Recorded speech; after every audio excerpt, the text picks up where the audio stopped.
Good morning friends, मैं पूजा ma'am आपका हार्दिक स्वागत करती हूँ। तो लास्ट लेक्चर में हमने क्या पढ़ा था? हार की जीत, जिनके लेखक थे सुदर्शन जी, जिसका रियल नेम था बद्रीनाथ शर्मा।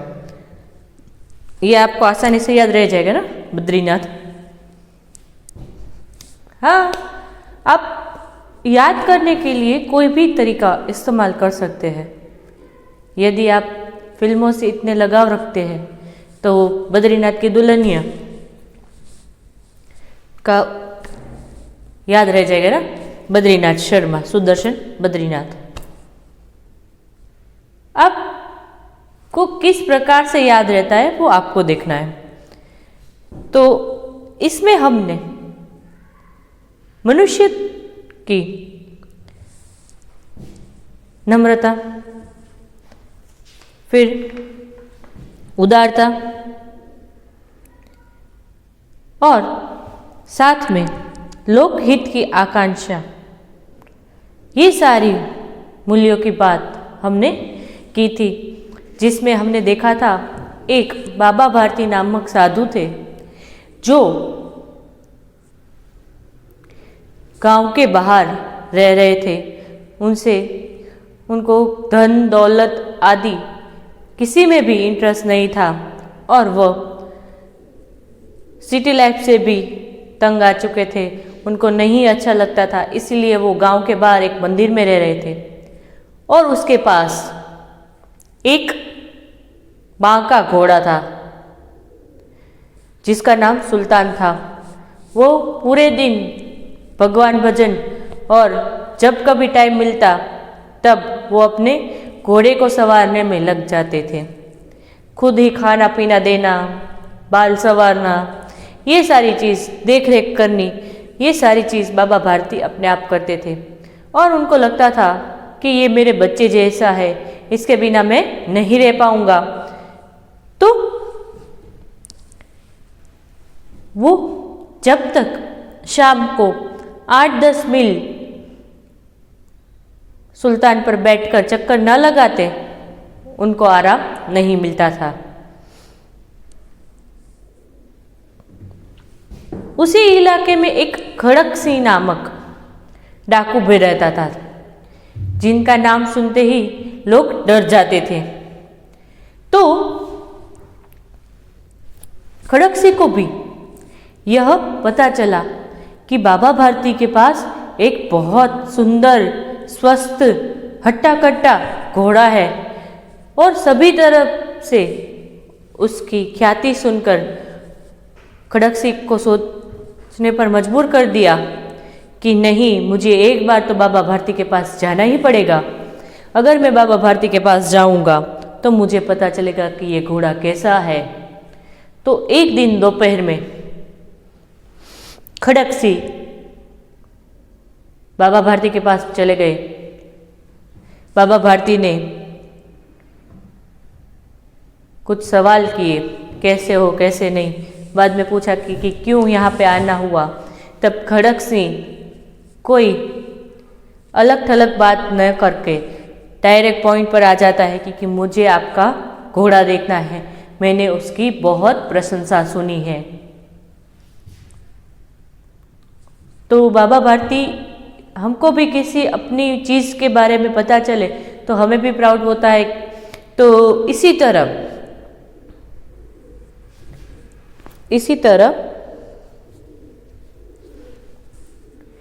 बाबा भारती ने भी बड़े घमंड से अपना घोड़ा दिखाया और खड़क सिंह सोच में पड़ गया कि ऐसा घोड़ा बाबा भारती क्या करेंगे, ऐसा घोड़ा तो मेरे पास होना चाहिए।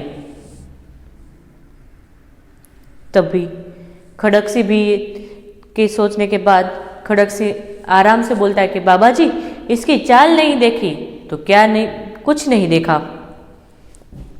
तभी बाबा भारती सुल्तान को भगाते और देखते ही उसकी ईर्ष्या होने लगती है खड़क सिंह को कि नहीं, ऐसा घोड़ा तो मेरे पास ही होना चाहिए। अब जाते समय वो बाबा भारती को कह के जाता है कि बाबा जी, यह घोड़ा मैं अब आपके पास न रहने दूंगा, ये घोड़ा तो मैं लेके ही जाऊंगा। बाबा भारती तो डर गए कि अब ही क्या होगा, अब मैं सुल्तान के बिना कैसे रहूंगा। और वो और ज्यादा देख रेख रखने लगे, दिन रात अस्तबल में चौकीदारी करने लगे। कई महीने बीत गए, लेकिन खड़क सिंह नहीं आया। इसीलिए बाबा भारती भी लापरवाह हो गए। बाबा भारती लापरवाह हो गए, इसकी वजह से खड़क सिंह को एक मौका मिल जाता है।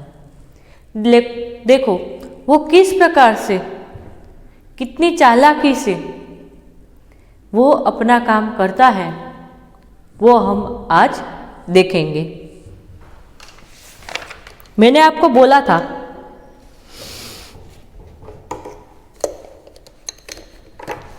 कि आप पढ़ के आना। आपने पूरी कहानी पढ़ी थी कि नहीं? चलो एक बार में पहले समझ लेते, बाद में ऐसा लगा तो हम रीड करेंगे और आप सुनते जाना और देखते जाना मैं कहाँ पे पढ़ रही हूँ।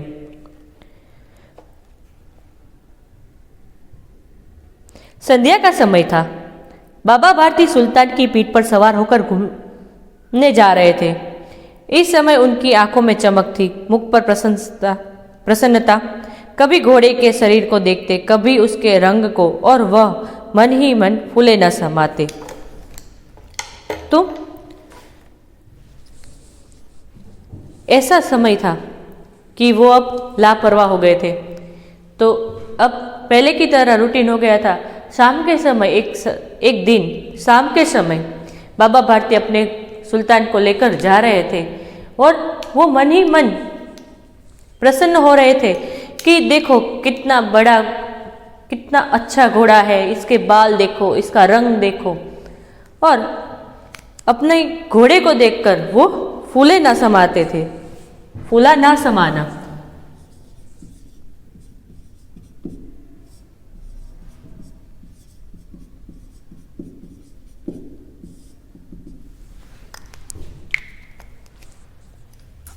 बहुत प्रसन्न होना।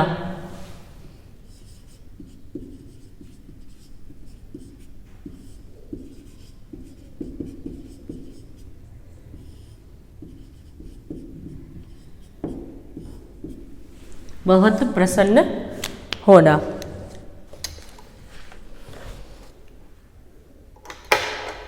वो तो बहुत प्रसन्न हो गए कि अपने घोड़े को देखकर। सहसा, अचानक से, सहसा मानी अचानक,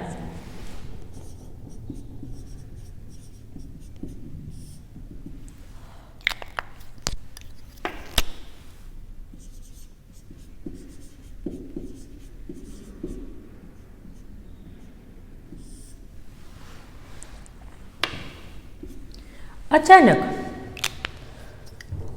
एक ओर से आवाज आई, ओ बाबा इस कंगले की सुनते जाओ। कंगला माने गरीब व्यक्ति।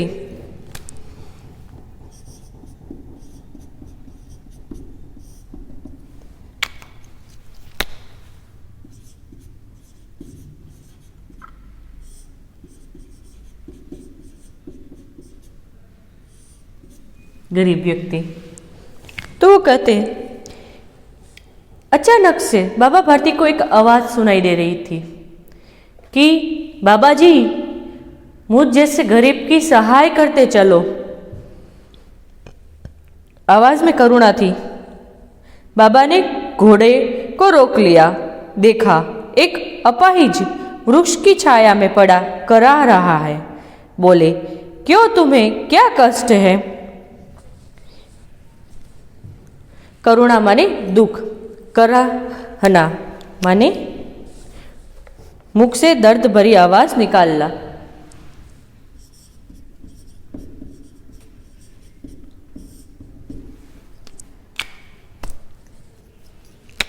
मुंह से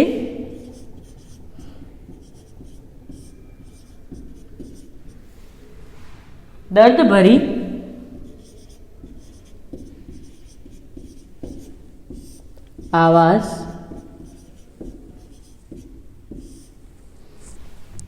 आवाज निकालना।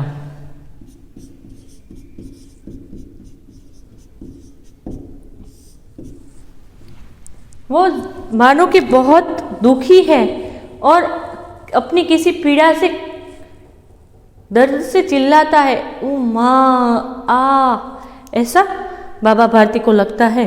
और एक अपाहिज माने अपंग, अपाहिज माने अपंग।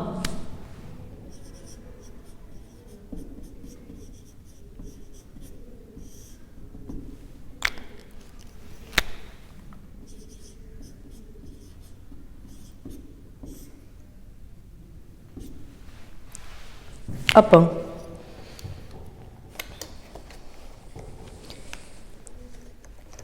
बाबा भारती को भी ऐसा लगा तो उसने फिर कर देखा तो एक अपंग व्यक्ति अपनी दर्द में चिल्ला रहा था।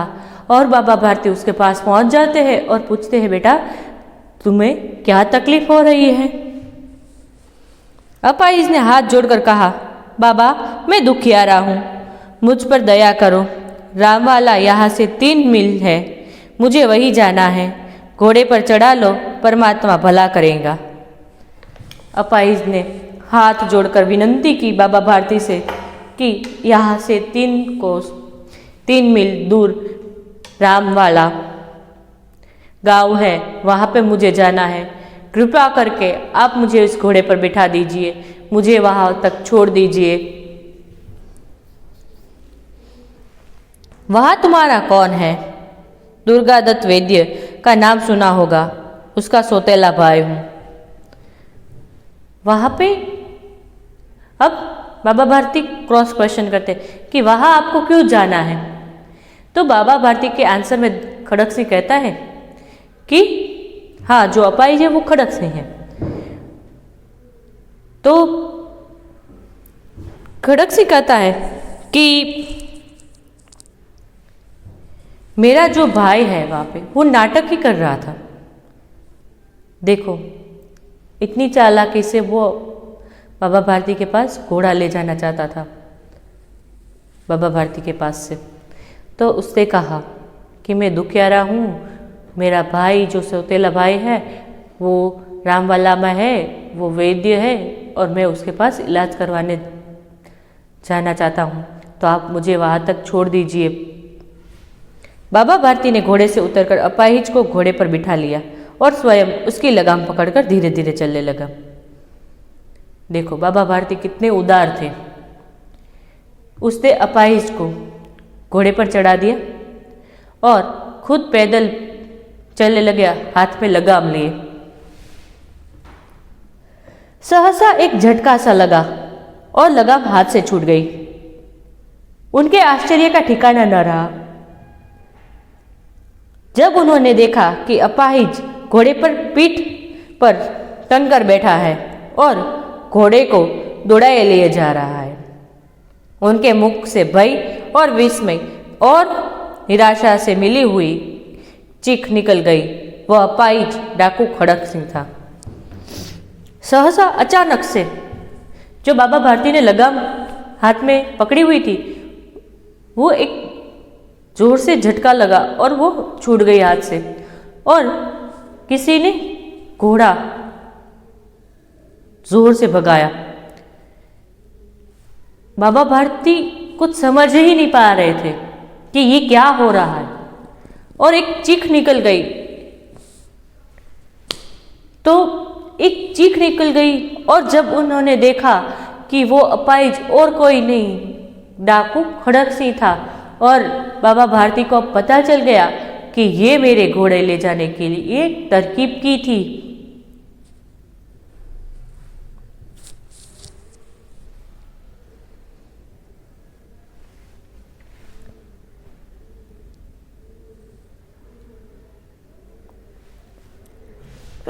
सॉरी। बाबा भारती कुछ देर तक चुप रहे इसके पश्चात कुछ निश्चय कर पूरे बल से चिल्लाकर बोले, जरा ठहर जाओ। बाबा भारती को कुछ समझ में नहीं आ रहा था कि वो क्या करें, तो कुछ देर तो ऐसे ही शॉक में खड़े रह गए और बाद में पश्चात माने बाद में उसने जोर से चिल्लाया और कहा, थोड़ी देर ठहर जाओ। खड़क सिंह ने आवाज सुनकर घोड़ा रोक लिया। उसके गर्दन पर प्यार से हाथ फेरते हुए कहा, बाबा जी, यह घोड़ा अब ना दूंगा। खड़क सिंह ने बाबा का आदर करते हुए वहां पे घोड़ा तो रोक दिया, लेकिन बाबा जी को कहा, अब मैं ये घोड़ा आपको नहीं दूंगा, मगर एक बात सुनते जाओ। खड़क सिंह ठहर गया। बाबा भारती ने निकट जाकर उसकी और ऐसी आंख से देखा जैसे बकरा कसाई की ओर देखता है। फिर कहा, यह घोड़ा तुम्हारा हो चुका, मैं तुमसे इसे वापस करने के लिए नहीं कहूँगा, परंतु खड़क सिंह केवल एक प्रार्थना करता हूँ, उसे स्वीकार न करना, नहीं तो अस्वीकार न करना, नहीं तो मेरा दिल टूट जाएगा। तो जब खड़क सिंह ने कहा कि मैं तो ये घोड़ा नहीं दूंगा, तब बाबा भारती कहते हैं कि कोई बात नहीं, मुझे ये घोड़ा नहीं चाहिए, ये घोड़ा आपका हो चुका, लेकिन आज मैं तुमसे एक बात कहना चाहता हूं, तुम यह बात जरूर स्वीकारना, मानना। बाबा जी आज्ञा कीजिए, मैं आपका दास हूं, केवल यह घोड़ा ना दूंगा।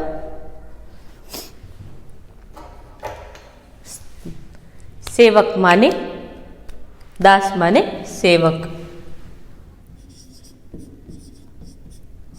नौकर।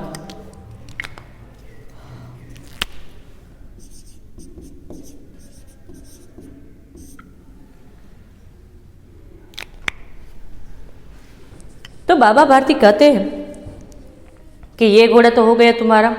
अब खड़क सिंह कहता है कि आप जो भी बोलोगे मैं करूंगा, लेकिन यह घोड़ा मैं तुम्हें वापस नहीं दूंगा बाबा जी। अब घोड़े का नाम न लो, तुम्हें इस विषय में कुछ न कहूंगा। मेरी प्रार्थना केवल यह है कि इस घटना को किसी के सामने प्रकट न करना। दिल टूटना माने निराश होना।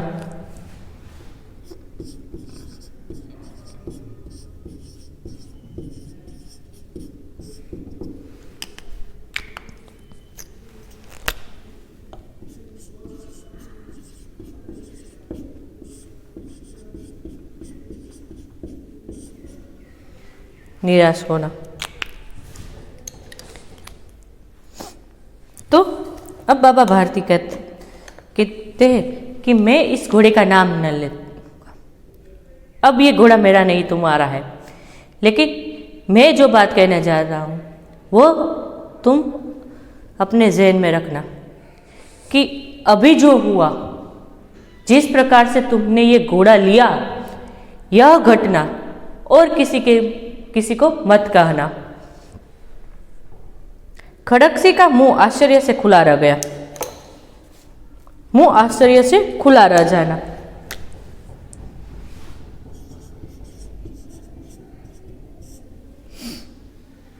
मुंह आश्चर्य से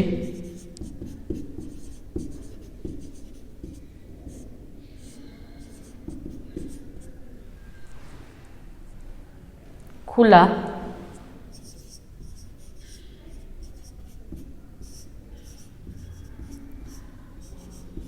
रह जाना।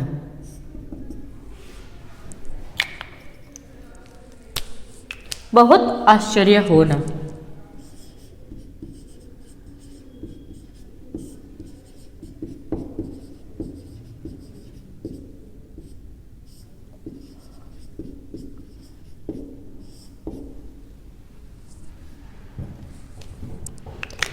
ये बात सुनकर खड़क सिंह की तो आंखें खुली रह गई। वो भी शॉक्ड हो गया कि बाबा जी ने ऐसा क्यों कहा। उसको तो ऐसा लग रहा था कि बाबा जी सुल्तान को वापस मांगेंगे, घोड़े को वापस मांगेंगे, लेकिन ऐसा नहीं हुआ। उसने यह कहा कि घोड़ा मुझे नहीं चाहिए, लेकिन यह बात आप किसी को मत कहना। उसका विचार था कि उसे घोड़े को लेकर यहाँ से भागना पड़ेगा, परंतु बाबा जी ने तो स्वयं उससे कहा, इस घटना को किसी के सामने प्रकट न करना, इससे क्या प्रयोजन सिद्ध हो सकता। खड़क सिंह ने बहुत सोचा, बहुत सिर मारा, परंतु कुछ समझ ना सका। हारकर उसने अपनी आंखें बाबा भारती चेहरे पर गड़ा दी और पूछा, बाबा जी, इसमें आपको क्या डर है? अब इतने सोच में पड़ गया कि बाबा भारती ने ऐसा क्यों किया कि दे ही दिया घोड़ा और सामने कुछ नहीं कहा और कहा कि इस घटना के बारे में कुछ नहीं कहना। वो शॉक्ड था, आश्चर्य में था, सोच रहा था कि उसने पूछ ही लिया बाबा भारती को कि इसमें आपको क्या डर लग रहा है, आप तो बोल दो कि खड़क सिंह ले गया। सुनकर बाबा भारती ने उत्तर दिया, लोगों को अगर इस घटना का पता चल गया तो वे किसी गरीब का विश्वास न करेंगे। यह कहते कहते उन्होंने सुल्तान की ओर से इस तरह मुंह मोड़ लिया जैसे उनका कोई संबंध ही नहीं रहा था। अब बाबा भारती ने किस वजह से कहा कि बाबा भारती ने क्या किया था, एक अपाहिज को, एक गरीब को, अपंग गरीब जो दर्द में कर्रा रहा था, उसे हेल्प की थी। तो बाबा भारती यही कह रहे कि यदि तुम इस घटना को बताओगे कि मैंने इस प्रकार अपाहिज बनकर, गरीब बनकर उसको ठग लिया है, तो अभी कोई गरीब को सहाय नहीं करेगा। और इस प्रकार से सुल्तान की ओर से मुंह मोड़ लिया कि जानो उसको पहचानते ही ना हूं। मुंह मोड़ना, संबंध न रखना, जाने कोई संबंध ही न हो, इस प्रकार से बाबा भारती ने किया। बाबा भारती चले गए, परंतु उनके शब्द खड़क सिंह के कानों में उसी प्रकार गूंज रहे थे। सोचता था, कैसे उच्च विचार है, पवित्र भाव है, उन्हें इस घोड़े से प्रेम था। इसे देखकर उनका मुख फूल की नाई खिल जाता था। कहते थे, इसके बिना मैं न रह सकूंगा। इसकी रखवाली में वो कई रात सोए नहीं, भजन भक्ति न करी, रखवाली करते रहे, परंतु आज उनके मुख पर दुख की रेखा तक न दिखाई पड़ी। उन्हें केवल यह ख्याल था कि कई लोग गरीबों पर विश्वास करना न छोड़ दे। ऐसे मनुष्य नहीं देवता है। अब बाबा भारती तो वहाँ से चले गए, मानो के सुल्तान के साथ उसका कोई नाता ही नहीं है।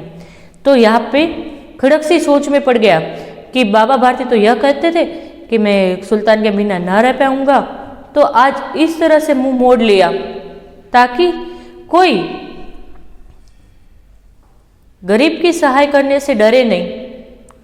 इतनी बात पर वो अपने जो सुल्तान को बचाने के लिए कई रातों तक भगवान की भजन नहीं किया, पूरे दिन पूरी रात अस्तबल में रहे, देख रेख की, उस घोड़े से 1 मिनट में मुंह मोड़ लिया,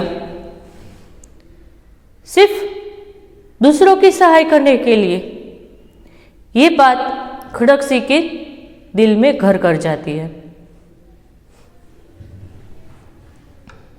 और कहता है कि ऐसे मनुष्य नहीं है जो अपने से प्रिय कोई वस्तु को किसी और की भलाई के लिए दे दे।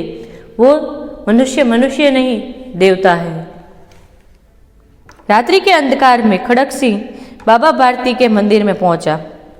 चारों ओर सन्नाटा था, आकाश में तारे टिमटिमा रहे थे। थोड़ी दूर पर गांव के कुत्ते भौंक रहे थे। मंदिर के अंदर कोई शब्द सुनाई न देता था। खड़क सिंह सुल्तान की बाग पकड़े हुए वह धीरे धीरे अस्तबल के फाटक तक पहुंचा। फाटक खुला पड़ा था। किसी समय बाबा भारती यहाँ स्वयं लाठी लेकर पहरा देते थे, परंतु आज उन्हें किसी चोरी, किसी डाके का भय न था। खड़क सिंह ने आगे बढ़कर सुल्तान को उसके स्थान पर बांध लिया और बाहर निकलकर सावधानी से फाटक बंद कर दिया। इस समय उसकी आंखों में नेकी के आंसू थे। नेकी माने भलाई, बाग माने लगाम।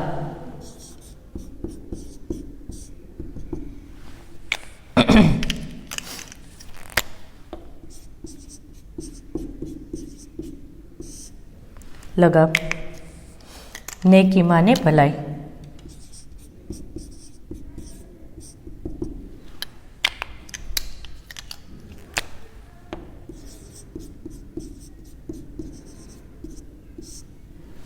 भलाई तो कहा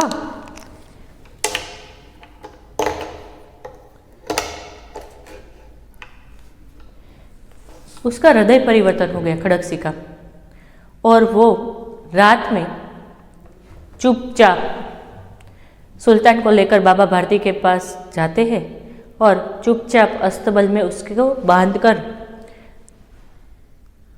फाटक बंद कर कर वहाँ चले जाते हैं। और इस समय उसकी आंखों में नेकी के आंसू थे, माने कोई अच्छा कार्य किया हो जिससे दिल को सुकून मिले। ऐसी कुछ चीज़ की है तो हमें खुशी के आंसू आ जाते हैं। ऐसे ही नेकी के आंसू, भलाई के आंसू उसकी आंख में आज दिखाई पड़ रहे थे। रात्रि का तीसरा प्रहर बीत चुका था। चौथे प्रहर आरंभ होते ही बाबा भारती ने अपनी कुटिया से बाहर निकल ठंडे जल से स्नान किया। उसके पश्चात इस प्रकार जैसे कोई स्वप्न में चल रहा हो उनके पांव अस्तबल की ओर बढ़े, परंतु फाटक पर पहुंचकर उनको अपनी भूल प्रतीत हुई। साथ ही घोर निराशा ने पांव को मन भर का बना दिया। वो वहीं रुक गए। चाप मतलब 3 पहर होते हैं, first half, second half, third half and fourth half. दिन के भी 4 पहर होते, रात के भी 4 पहर होते। तो उस समय कहा कि तीसरा पहर बीत चुका है, माने कि चौथा पहर शुरू हो चुका है। तो सुबह के 4 या 5 बजे हो गए। बाबा भारती उठे, ठंडे पानी से स्नान किया और हर रोज की तरह वो अपने अस्तबल की ओर चल पड़े। फिर फाटक तक पहुंचे, तब उसको प्रतीत हुआ, ज्ञात हुआ कि सुल्तान तो खड़ग सिंह ले गया और वो पछतावे से पछता रहे थे। अपनी भूल को मालूम हो रहा था। घोड़े ने अपने स्वामी के पांव की चाप पहचान ली और जोर से हिनहिनाया। चाप माने आहट। सुल्तान अपने बाबा भारती को पहचान लिया। किसी भी प्राणी को अपने जो मालिक है वो दूर से ही पता चल जाते हैं। तो यहाँ पे भी सुल्तान ने जोर जोर से हिनहिनाने लगा। अब बाबा भारती आश्चर्य और प्रशंसा से दौड़ते हुए अंदर घुसे और अपने प्यारे घोड़े को गले से लिपटा कर इस प्रकार रोने लगे मानो कि कोई पिता बहुत दिन के बिछुड़े हुए पुत्र से मिल रहा हो। बार बार उसकी पीठ पर हाथ फेरते, बार बार उसके मुंह पर थपकियां देते। जब सुल्तान की आवाज़ सुनी तो बाबा भारती भी दौड़कर वहां पहुंच गए और पहुंचने के बाद बाबा भारती कई दिनों के बाद अगर पुत्र पिता से मिले तो कितने खुश हो जाते हैं पिता। उसी प्रेम का यहाँ पे निरूपण किया है कि कई दिनों के बाद पिता पुत्र का मिलन होता है। उसी प्रकार आज सुल्तान और बाबा भारती का हो रहा है। बाद में हाथ फेरते हैं, थपकियां देते हैं। फिर वे संतोष से बोले, अब कोई गरीबों की सहायता से मुंह नहीं मोड़ेगा। बोले कि अब उनको भी संतोष हो चुका है, दिल को आराम मिल चुका है और कहा कि अब कोई गरीब को सहायता करने से मुंह न मोड़ेगा। मुंह न मोड़ना माने संबंध न रखना। मुंह मोड़ना माने संबंध न रखना। तो अब किसी भी गरीब को देखकर ये नहीं सोचेंगे कि बाबा भारती के साथ ऐसा हुआ है, नहीं, सब गरीब की सहाय करेंगे। तो यह थी बड़ी दिलचस्प कहानी जिसमें हमें मानवता की सही पहचान मिलती है और कई बार दूसरों की भलाई में ही अपनी भलाई है, इसी का विज्ञान हमें होता है। तो अभ्यास देखते हैं कि खड़गसी का हृदय परिवर्तन क्यों हुआ। बाबा भारती ने खड़गसी से प्रार्थना की थी कि वह घोड़ा भले ही न ले जाए, पर घोड़ा हाथिया ने कि यह घटना किसी के सामने प्रकट न करे। किस तरह से छल कपट करके उसने घोड़ा बाबा से छीना, उससे सुनकर लोग किसी गरीब पर विश्वास नहीं करेंगे। बाबा भारती के यह शब्द डाकू खड़गसी के कानों में गूंजते रहे। उसे लगा कि बाबा भारती आदमी नहीं देवता है। उन्होंने अपनी हानि की नहीं, गरीबों के नुकसान की चिंता की। ऐसे उच्च विचार वाले पुरुष को धोखा देकर उससे अच्छा नहीं किया, उसे उनका घोड़ा लौटा देना चाहिए। इस प्रकार खड़गसी का हृदय परिवर्तन हुआ। अब कोई गरीबों की सहायता से मुंह नहीं मोड़ेगा, ऐसा बाबा भारती ने क्यों कहा? खड़गसी ने गरीब और अपाहिज बनकर बाबा भारती को धोखा दिया था। उन्हें डर था कि इस घटना का पता चलने पर लोगों गरीब और दीन दुखी लोगों को और अपाहिज को पर विश्वास नहीं करेंगे। लेकिन खड़गसी जिस शाम को बाबा भारती का घोड़ा ले गया, उसी रात वह उसे बाबा के अस्तबल में वापस से छोड़ गया। अब खड़गसी की धोखेबाजी की बात फैलने का डर नहीं था, इसीलिए बाबा भारती ने कहा कि अब गरीबों की सहायता से कोई मुंह नहीं मोड़ेगा। यदि बाबा भारती की जगह आप होते तो क्या करते? ऑफ कोर्स घोड़ा ही वापस मांगते ना।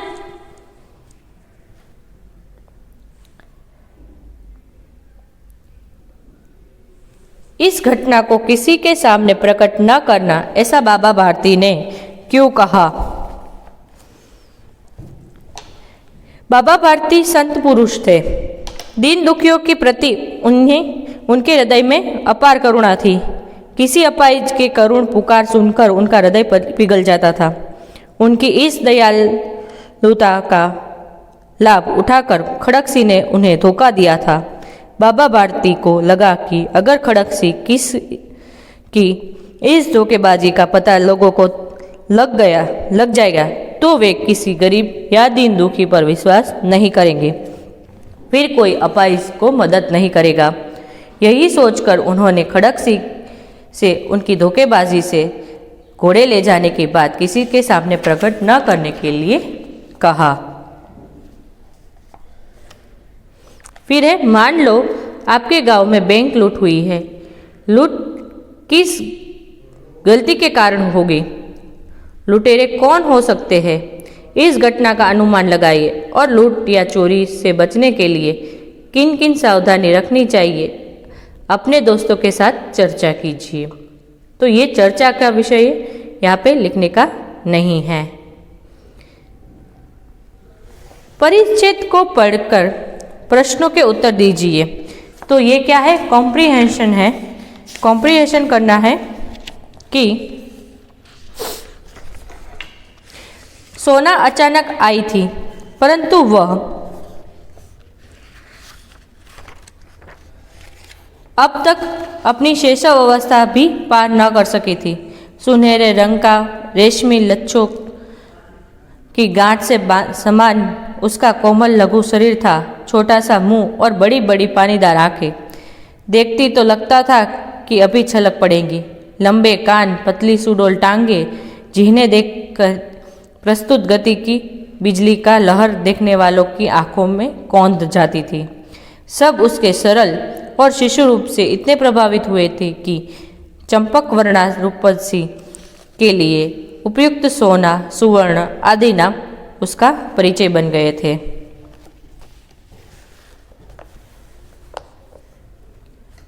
और परंतु उस बेचारे हिरण शावक की तथा कथा तो मिट्टी की ऐसी व्यथा कथा है जिसमें मनुष्य निष्ठुर घटती है।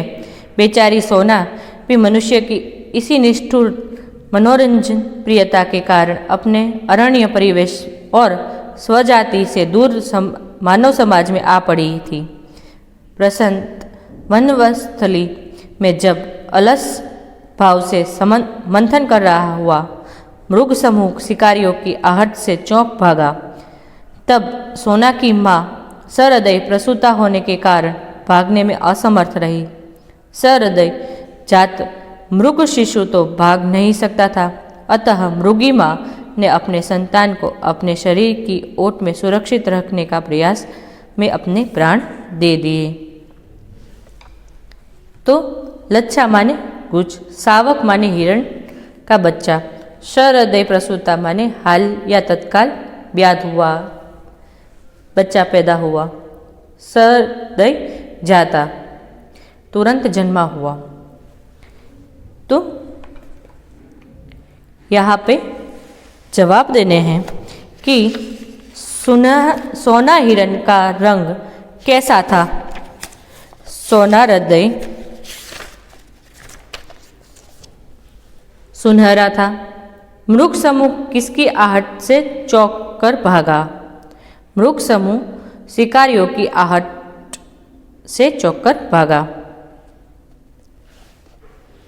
सोना अब तक अपनी भी पार न कर सकी थी। क्या न कर सकी थी? यदि मैं ये सब आपको अभी करवा दूं तो आपको कब आएगा कॉम्प्रिहेंशन? छोड़ो, आपने सब पर मुझ पर ही रखा है।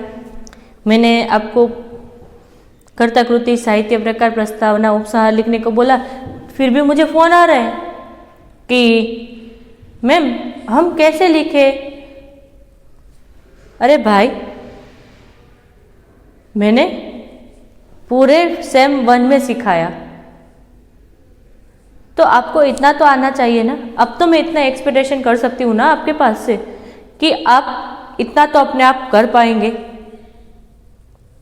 तो इसी छोटी छोटी चीजों के लिए मुझे मत फोन कीजिए प्लीज। चलो अभ्यास में करवा देती हूँ कि सोना रिक्त स्थान भरिए। एमसीक्यू तो हमने करवा लिए। सुनहरा और शिकारियों, सोना अब तक अपनी शैशव अवस्था भी पार नहीं कर सकी थी। शैशवावस्था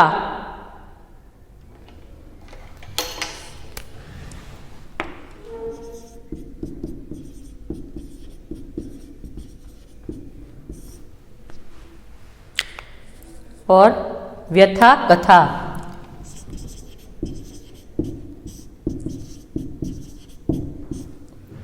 व्यथा कथा। हिरण शावक की कथा तो मिट्टी की ऐसी कथा व्यथा है जिसे मनुष्य की निष्ठुरता गढ़ती है। फिर शब्दों का अर्थ लिखिए।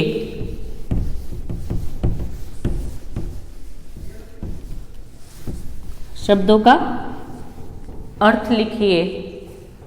तो आहट तो चाप, शैशव अवस्था माने बचपन,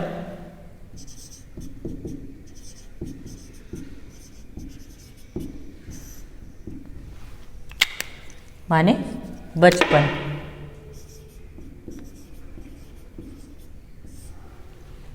फिर है इन शब्दों के विलोम शब्द लिखिए।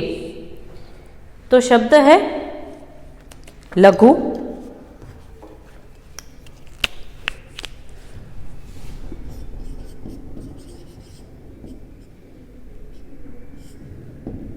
विशाल, ये नाम ना रहा याद, तो एक और नाम बोलती हूँ तो वो तो आपको याद रहेगा ही, विराट। मानव तो हैवान।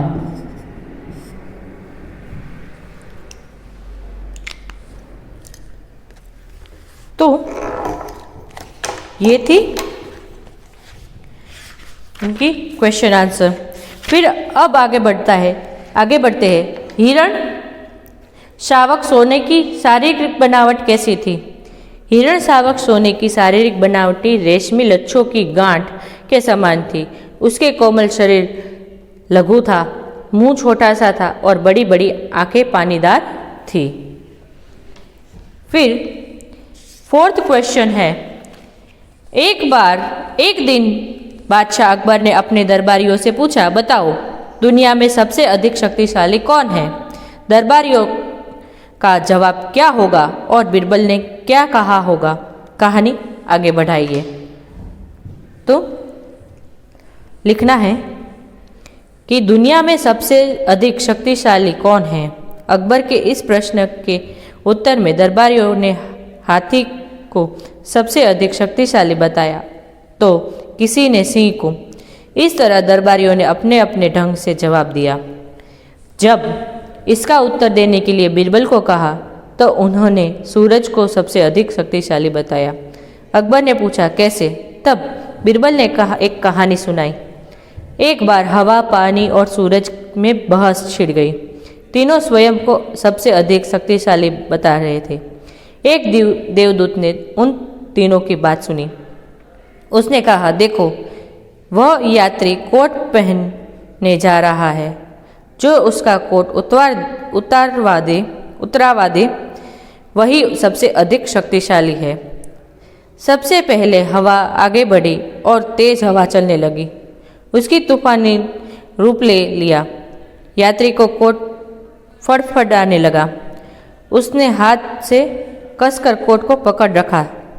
आखिर हवा ने हार मान ली। जब पानी ने अपनी ताकत दिखानी शुरू की तो जोर की बारिश होने लगी। यात्री पूरी तरह भीग गया, पर उसने कोट ना निकाला। अंत में सूरज की बारी आई। इतनी धूप निकली कि यात्री गर्मी सहन न कर सका और वह पसीना पसीना हो गया। परेशान होकर उसने कोट उतार दिया।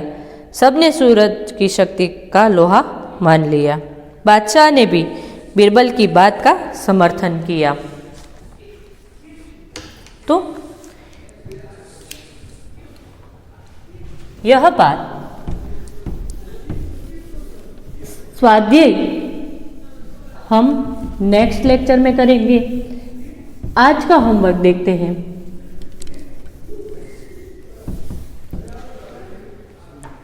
आज का होमवर्क है चैप्टर 7 का अभ्यास फेयर बुक में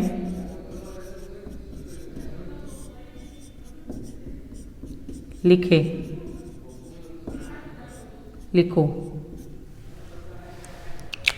तो अभी हमने जो किया वो आप सबको लिखकर, हाँ, जो परिच्छेद दिया गया है वो आपको नहीं लिखना है। इसके बारे में मुझे फ़ोन मत करना।